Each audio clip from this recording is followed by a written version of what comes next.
Hello बच्चों, आप सभी आज गृह विज्ञान में पाठ 18 मुक्त हस्त चित्रण नामक पाठ को विस्तार से समझेंगे। मुक्त हस्त चित्रण।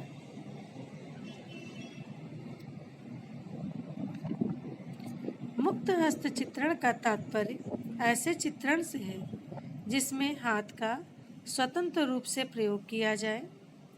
इस कला के बनाने में पटरी प्रकार का प्रयोग नहीं किया जाता तथा इन चित्रों में भाव की प्रधानता होती है, अर्थात इसे हम लोग इंग्लिश में फ्री हैंड स्केचिंग भी कहते हैं, जिसमें पटरी प्रकार का प्रयोग नहीं होता। फूल, पत्ती, पशु पक्षी आदि का स्वतंत्र रूप से चित्रण ही मुक्त हस्त चित्रण कहलाता है। ऐसे चित्रों में निकटता एवं दूरी के नियमों का ध्यान रखा जाता है।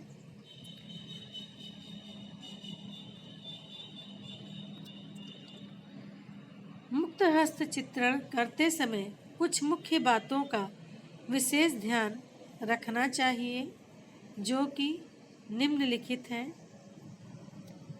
नंबर 1, दृष्टिक्रम। जो वस्तु पास रहती है उसका आकार बड़ा दिखाई देता है, यानी कि उसका प्रत्येक भाग स्पष्ट दिखाई देता है। दूर रखी वस्तु छोटी और उसका कुछ भाग अस्पष्ट दिखाई देता है। अतः चित्र बनाते समय इस बात का ध्यान रखना चाहिए। नंबर 2, अनुपात।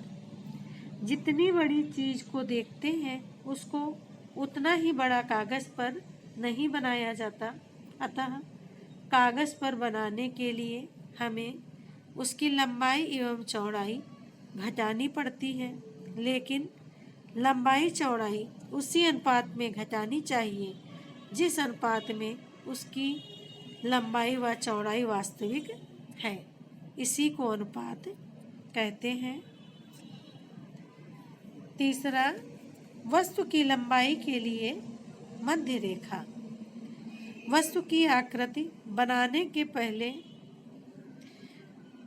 उसके लिए एक आधार रेखा खींच ली जाती है ताकि दोनों ओर का आकार समान व बराबर बन सके।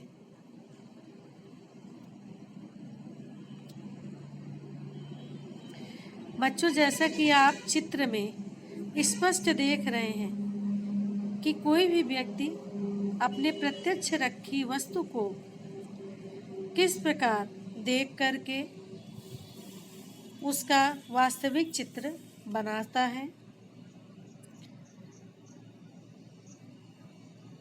चित्र के द्वारा सेकंड नंबर का जो चित्र है उसके द्वारा आपकी आधार रेखाएं स्पष्ट हो रही हैं कि कैसे किसी वस्तु को बनाने से पूर्व उसके लिए विभिन्न रेखाएं खींची जाती हैं ताकि सही अनुपात में तथा वास्तविक रूप देते हुए चित्र को तैयार किया जाए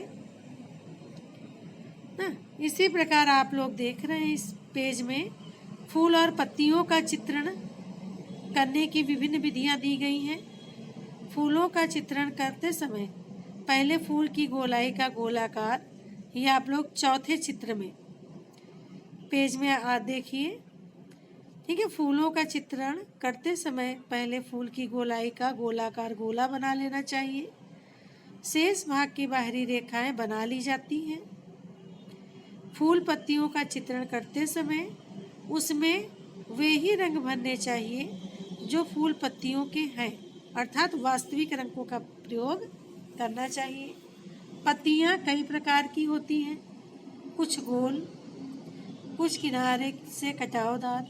अतः फूल की भांति इसके भी चारों ओर की पहले आधार रेखा खींच लेते हैं, फिर उसमें पत्ती बना देते हैं। सेकंड पेज में आप लोग फूल के विभिन्न प्रकार के चित्र देखकर उन्हें आसानी से समझ सकते हैं।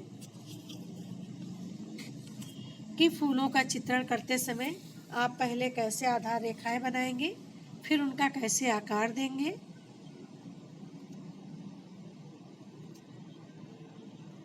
अगले बाएं पेज पर आप लोग देख रहे हैं कि आधार रेखा के द्वारा फूलों का आकार देते हुए उन्हें वास्तविक रंगों द्वारा रंग कर उन चित्रों में वास्तविकता लाई जाती है। इसी प्रकार जैसे आप लोगों ने फूलों का चित्रण किया है, उसी प्रकार फलों का चित्रण भी किया जाता है। चित्रण करने के बाद रेखाएं स्पष्ट करने के बाद व्यर्थ की रेखाओं को मिटाकर साफ कर देते हैं, फिर उन्हें उचित रंगों द्वारा वास्तविकता प्रदान करते हैं।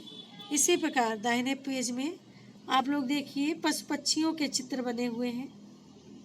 पशु पक्षियों का चित्रण करते समय पहले एक छोटा वृत्त माने गोला और उसके पीछे जानवर की लंबाई का एक अंडाकार वृत्त बना लिया जाता है। यदि जानवर किसी विशेष मुद्रा में बैठा है तो उस प्रकार की आधार रेखाएं बनानी चाहिए।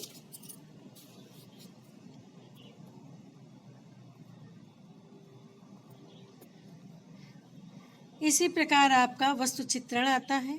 वस्तु चित्रण का मतलब होता है किसी भी वस्तु को देख करके ठीक वैसा ही बना देना, वस्तु चित्रण कहलाता है।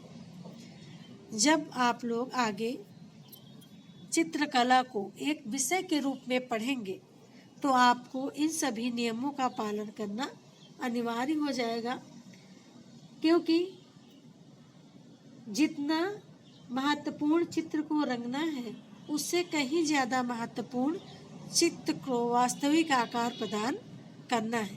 क्योंकि आप जब तक स्पष्ट एवं वास्तविक चित्र नहीं बनाएंगे तब तक रंगने के बाद भी वह चित्र देखने में सुंदर व आकर्षक नहीं लगेगा।